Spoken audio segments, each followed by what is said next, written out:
Coronavírus. O que você precisa saber e fazer. O coronavírus é um vírus que causa doença similar a uma gripe. Ele é transmitido pela saliva, espirro, tosse ou aperto de mãos. Os sintomas são febre, tosse ou dificuldade de respirar. Para se prevenir, lave bem as mãos com água e sabão ou use álcool em gel. Cubra nariz e boca ao espirrar ou tossir. Mantenha os ambientes ventilados e evite aglomerações se estiver doente. Caso apresente os sintomas, ligue 136 ou procure uma unidade de saúde. Olá, alunos do quarto ano, como que vocês estão? Espero que vocês estejam bem. Vocês já me conhecem, professora Patrícia Mello, né? Faço parte da Secretaria da Educação de Singés e vamos a mais uma atividade dessa apostila 8, tá certo? Mas antes, não esqueça de higienizar a sua mão, tá bem? Você higieniza aí, que eu higienizo aqui e vamos dar continuidade nas atividades, tá? Então, lá na apostila de vocês, está escrito assim, atividade 2. Não esqueça de colocar a data que vocês estão realizando essa atividade, tá bem? Vamos lá. Temos uma tabela que está escrito assim, complete o quadro abaixo. Então, aqui está o numeral, né? Ao lado temos o sucessor, o antecessor, par ou ímpar. O que vocês vão fazer aqui? Temos aqui o número 1426. Qual é o sucessor desse número? Sucessor é o que vem depois, tá? Então, que número vem depois do 1426? Reparem sempre nesse último número aqui. O que vem depois desse número? Aí você vai escrever esse número inteiro aqui ao lado, mais o número que vem depois, tá? Reparando no último aqui. Ao lado, vocês vão colocar o antecessor. Então, que número que vem antes de 1426, tá? Sempre reparem no último número, tá? O que vem antes ou depois desse último número, tá? Então, e aqui ao lado, par ou ímpar. Então, esse número é par ou é ímpar? Você vai escrever aqui. Se for par, você vai escrever par. Se for ímpar, ímpar, tá bom? Aí temos aqui o número 3.620. Vocês vão fazer a mesma coisa. O número 24, o número 8, 555, 2.587, tá bom? Vocês vão fazer a mesma coisa em todos esses números. Vamos seguindo para a próxima agora. Resolvendo problemas. Olha só. Como eu já falei nas outras aulas, né? Situações problema, vocês precisam ler, interpretar, compreender o que está pedindo, né? O que está escrito ali. Então, prestar atenção em todas as informações, tá certo? Então, olha só. Número 2. Leia os probleminhas com atenção. Lembre-se de registrar as respostas e os cálculos. Então, olha só, um lembretezinho aí.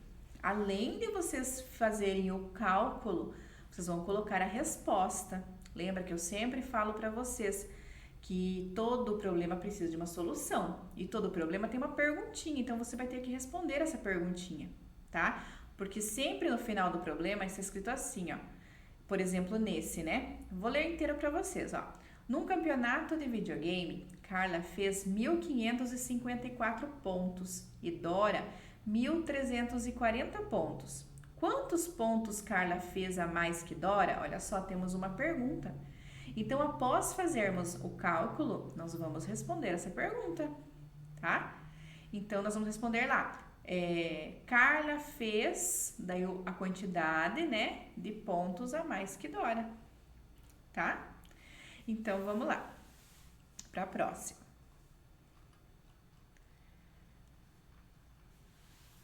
A letra B. O percurso total de uma maratona é de aproximadamente 42.500 metros. O atleta representante do Brasil nessa maratona já correu 32.110 metros. Quantos metros faltam para ele completar a corrida?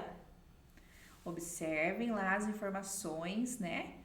Quanto que falta? Então, vocês vão fazer o cálculo e também responder a perguntinha aí. Na letra C, numa escola há 1.800 alunos em 3 períodos, sabendo-se que há 650 alunos no primeiro período e 580 no segundo. Quantos alunos há no terceiro período? Olha só, foco na última pergunta. Quantos alunos há no terceiro período? Aqui nós estamos mostrando o total de alunos nos 3 períodos, o total. E já está contando também que há 650 alunos no primeiro período e 580 no segundo. Podemos perceber que aqui nós vamos ter que fazer mais que um cálculo, tá? Então, vocês que vão desenvolver aqui a estratégia para encontrar essa resposta, tá bom? Então, até a próxima aula. Tchau, tchau! Olá, crianças! Tudo bem com vocês? Eu espero que vocês estejam bem em casa e se cuidando. Eu sou a professora Jéssica e estou aqui para mais uma aula de língua portuguesa.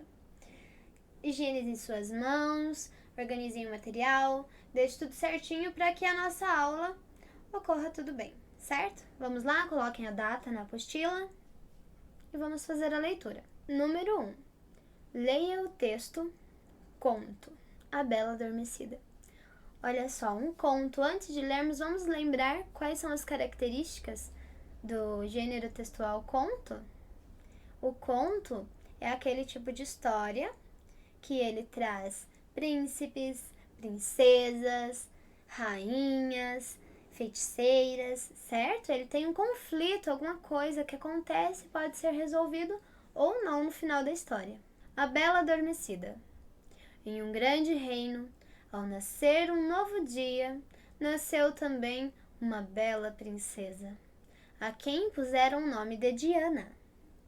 Para o batizado foram convidadas 3 fadas madrinhas, Flora, Fauna e Primavera. Durante os festejos, Flora concedeu à princesa o dom da beleza, Fauna, o da música. E quando a fada Primavera se acercava do berço para também fazer a sua oferta, foi subitamente ultrapassada pela bruxa maléfica, que ninguém tinha convidado. Então a bruxa lançou um feitiço. Quando fizeres 16 anos, vais picar-te no fuso de uma roca e morrerás. E dando uma enorme gargalhada, desapareceu no ar. Estarrecidos, os reis suplicaram à Primavera que rompesse o feitiço. Não tenho poderes para isso. Apenas posso torná-lo mais suave, respondeu a fada. E aproximando-se da princesa, disse-lhe: não morrerás. Adormecerás profundamente até que um beijo de amor te desperte. Os anos se passaram e Diana cresceu e transformou-se numa linda jovem, vivendo no bosque, sempre sob os cuidados atentos das 3 fadas. Ao completar 16 anos, as fadas levaram-na para o castelo, para junto dos pais. Ficou deslumbrada, percorreu todas as alas e numa delas encontrou uma velha, a bruxa maléfica disfarçada, que estava afiando numa roca e lhe pediu ajuda. Diana, boa como era, não foi capaz de dizer não, mas mal tocou na roca, picou-se e caiu no chão, profundamente adormecida. Irmãos Grimm foram quem escreveram esta história, este conto. É um conto bastante conhecido, né? Provavelmente vocês já ouviram, ouviram em algum lugar ou assistiram a algum filme que fosse feito com base, né, nesta história de uma linda princesa, né, que nasceu e surgiu uma bruxa que lançou um feitiço que ela morreria quando furasse o dedo, né, em uma roca. Então veio outra fada e deixou mais suave esse feitiço que a outra lançou, né? Fazendo com que ela adormecesse até encontrar o seu amor.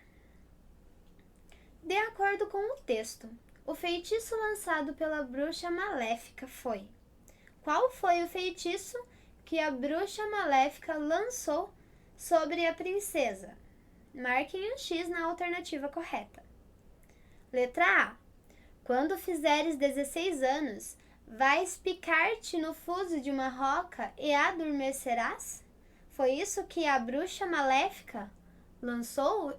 Foi esse o feitiço? Que ela dormiria quando picasse o dedo? Letra B. Quando fizeres 16 anos, vais picar-te no fuso de uma roca e sumirás? Ela sumiria? Seria isso que aconteceria com a princesa? Letra C.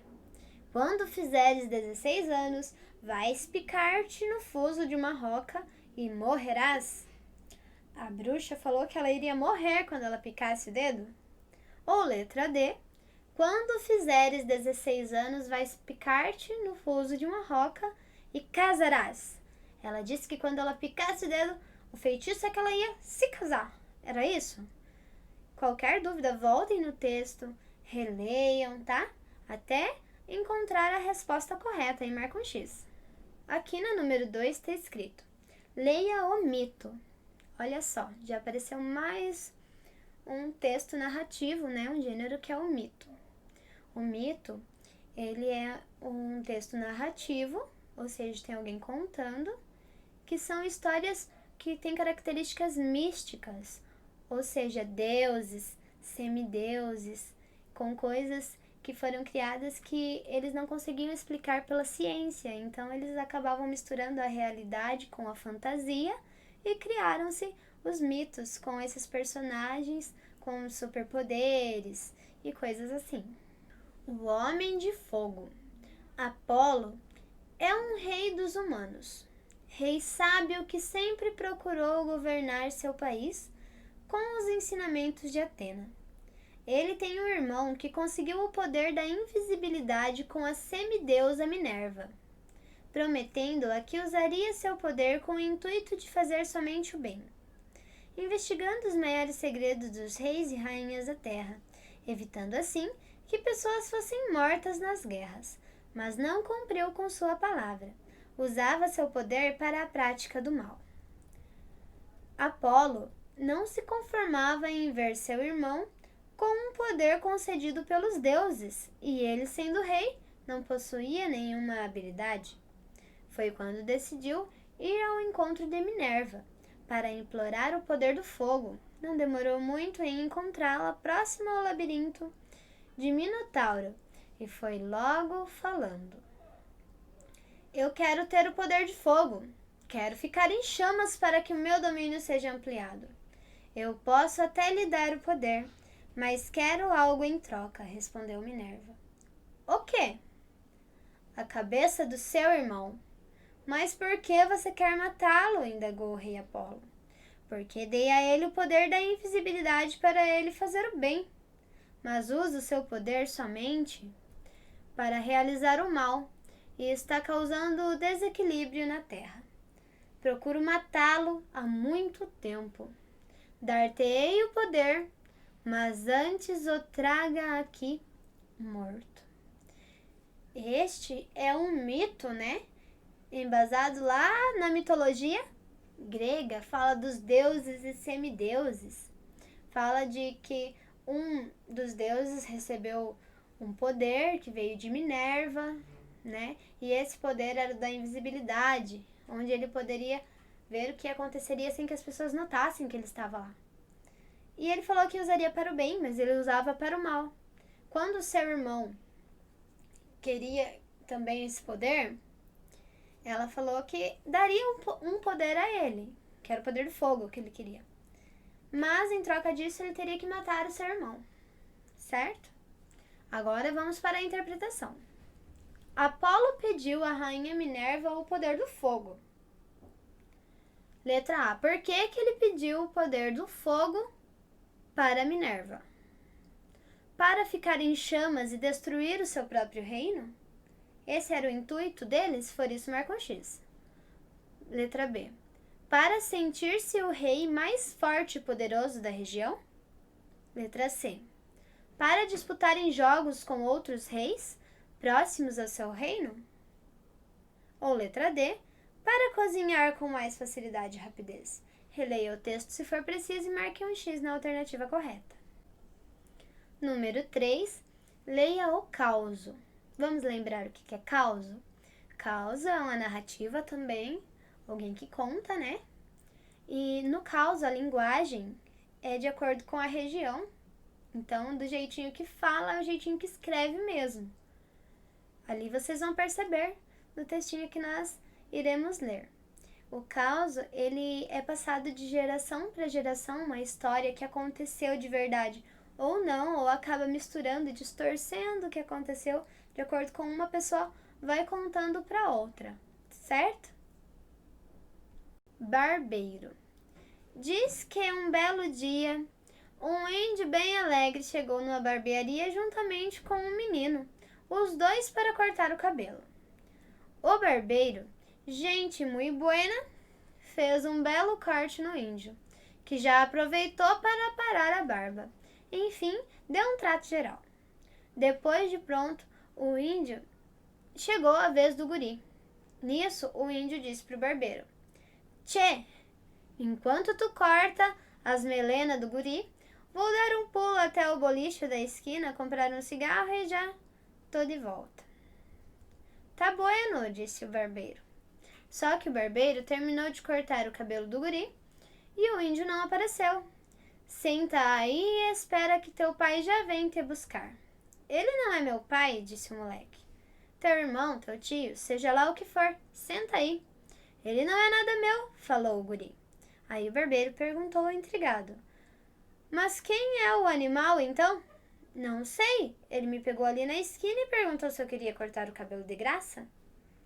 Olhem só, o índio levou o guri para cortar o cabelo